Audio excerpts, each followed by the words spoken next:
இருக்குது. நமக்கு தேவை என்ன? நம்ம 350 இருந்து அப்புறம் 250 வந்து 150 டீம்ஸ்ல இருந்து இப்ப 60 கேட்டுக்கிட்டு அதை 15 கொடுக்கணுங்கிறது. இந்த 15 டீம்ஸ் தண்ணியே 20 நாட்கள் தொடர்ச்சியா ஒன்னாதான் கடமடையிலே வந்து தலை வைக்கணும். அது இல்ல 10 நாள் நிறுத்திட்டா அது அப்படியே ஓடி வந்து அதே ஆறுல உஞ்சி அப்படி பயனற்று போயிடும். இது ஒரு சொன்னதுக்காக நீதிமன்றம் சொன்னதுக்காக அதுவும் கூட திறந்தே ஆகணும்னு நீதிமன்றம் சொல்லல. அது அந்த மாநில மக்களின் உரிமை, அதை கொடுன்னு எனக்கு சொல்லல. மனிதாயமான அடிப்படையில அப்படின்னா எனக்கு ஏதோ தர்மம் பண்ற மாதிரி, பிச்சை போடுற மாதிரி. இந்த தேசத்தின் குடிமகனா இல்லையா? எனக்கு அந்த காவிரியில உரிமை இருக்கா இல்லையா? அப்படின்னா அப்ப நான் முதல்ல சொன்னது போல அப்ப என் மண்ணின் வளங்கள் வந்து எனக்குத்தான் நான் என்ன ஆகும்? அப்ப அதானே அந்த இறையாண்மையும் ஒருமைப்பாடும் தமிழனுக்கு மட்டும்தானா? பிற மாநில மக்களுக்கு இல்லையா? இதில் தலையிட்டு தீர்க்க வேண்டியது மத்தியில் ஆளுகிற அதிகாரம் தானே. அப்ப எல்லாமே நாங்க நீதிமன்றம் போய் தான் பெறணும்னா பாராளுமன்றம் எதுக்காங்கிற கேள்விக்கு யார்கிட்ட பதில் இருக்கு? அதுக்கு எதுக்கு 96 லட்சம் கோடி செலவழிச்சு 5 ஆண்டுக்கு ஒரு முறை தேர்தல்? மத்திய அரசாலையும் ஒண்ணும் பண்ண முடியாத ஒரு அதிகாரத்தை எதுக்கு நிறுவுவோம்? எதுக்கு நிறுவுறோம்? நாட்டுல ஒரே வரியை கொண்டு வரோம், ஒரே கல்வியை கொண்டு வரணும்னு, ஒரே நதியா கொண்டு வரணும்னு சொன்னாதான் அது இல்லையா? நதி தேசியமயமாகாதா? இது இங்க இருக்கிற அதிகாரம். இப்ப நீங்க இருக்கிறன்னா இப்படி பேருந்த மறிச்சு எங்க பேருந்த சிறைபிடிச்சு வச்சிருக்கான். நான் கர்நாடகா பேருந்து சிறைபிடிச்சு வச்சா என்னை தூக்கி இந்த அதிகாரம் உள்ள விடுமை ஒழிய அவன் போராட அனுமதிக்கிறான். காரணம் அந்த மண்ணின் மகன் அந்த மண்ணை ஆள்றான்.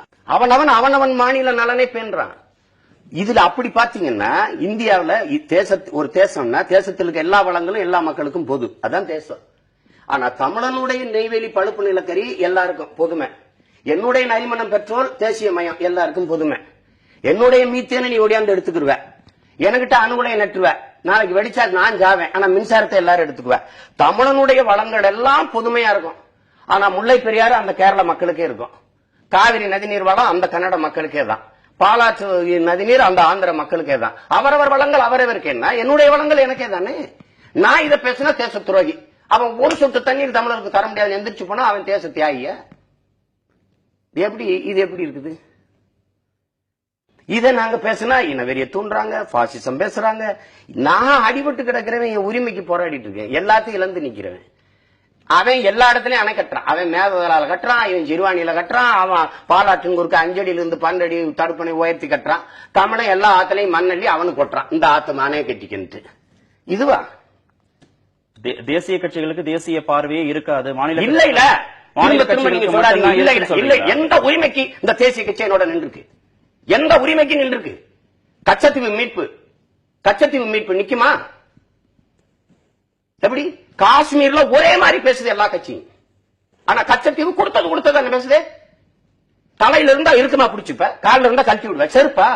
இது என் நிலப்பரப்புல என் தாய் நிலம் இல்லையா? கச்சத்தீவை திருப்பி எடுனா நான் பிரிவினைவாதி, அது கொடுத்ததுங்கிறவன் தேசியவாதியா? என்ன கோடியா பணத்தை வச்சுட்டா வாங்கினா, வங்கியில கடன் வாங்கினா, வட்டிக்கு வாங்கினா, சிறு மீனை பிடிச்சி கட்டிடலாம் அந்த படகு வாங்கினா, அதை பறிச்சு வச்சுட்டு கொடுக்க முடியாது திமிரில் பேசுற நாட்டுக்கு எதுக்கு நீ போர்க்கப்பல் கொடுக்குற? யாரோட காசுல கொடுக்குற?